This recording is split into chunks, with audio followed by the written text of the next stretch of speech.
When you marry someone, the last thing you expect is for them to drop a bombshell at the dinner table.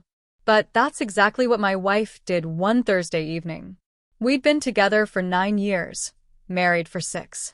Our life wasn't flawless, no marriages, but I believed we were happy.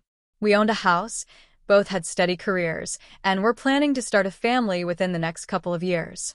That night, she poured herself a glass of wine, took a long sip, and with a casual tone as if she were talking about redecorating, she asked, "Babe, what do you think about trying an open marriage for just a couple weeks, just to see what it's like?" My fork froze halfway to my mouth. "Come again?" She gave a nervous laugh. "I read this article about couples who tried it temporarily. Some say it actually strengthens the marriage. Just to get it out of our systems." Her expression told me all I needed to know. This wasn't some random curiosity. She already had someone lined up. I kept my composure. "So 2 weeks, and then what? Everything goes back to the way it was?" She nodded eagerly, like a child asking for candy. Exactly. Just 2 weeks. Rules, boundaries, complete honesty. Then we shut it down again. In that moment, I realized 2 things. My marriage was already broken, and if this was the path she wanted, she'd regret it. The next morning, she was glowing, like she'd just handed me a gift. Within 2 days, she was working late with some guy from her gym. She didn't even bother hiding it. She'd come home humming in the shower, cheeks flushed, acting like a teenager. "Just remember," she warned me once, "it's only for 2 weeks. Don't get too attached to anyone."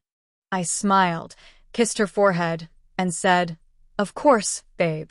But behind that smile, my mind was already turning. If she wanted an open marriage, I was going to open the door wide.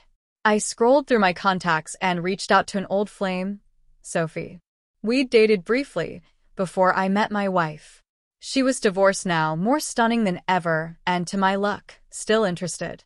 When I explained the situation, Sophie laughed. "So, your wife wants to play games, and you want me to help you end them?" "Something like that," I said.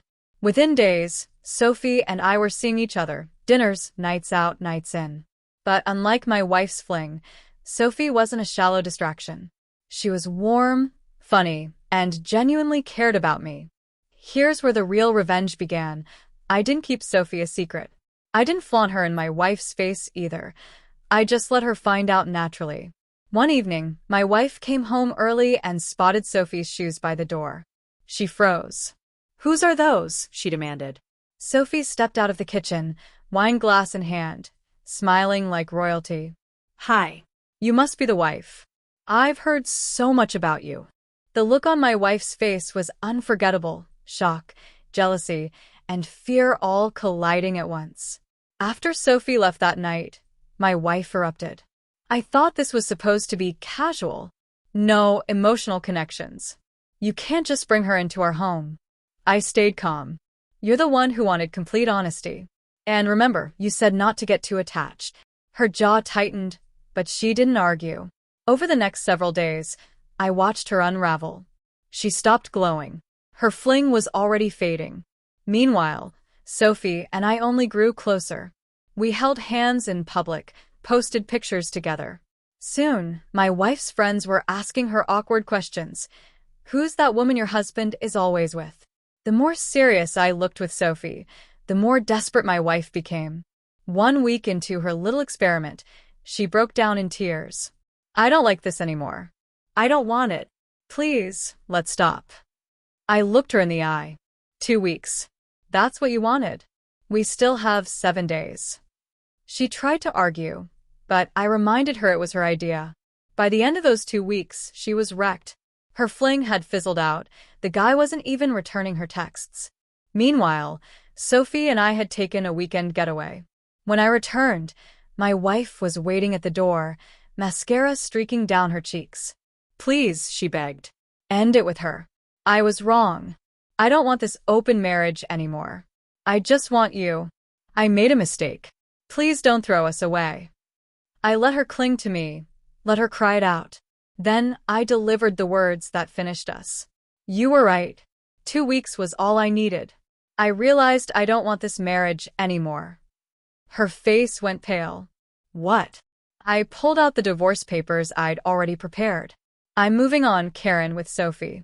You wanted freedom. Now you have it. Permanently.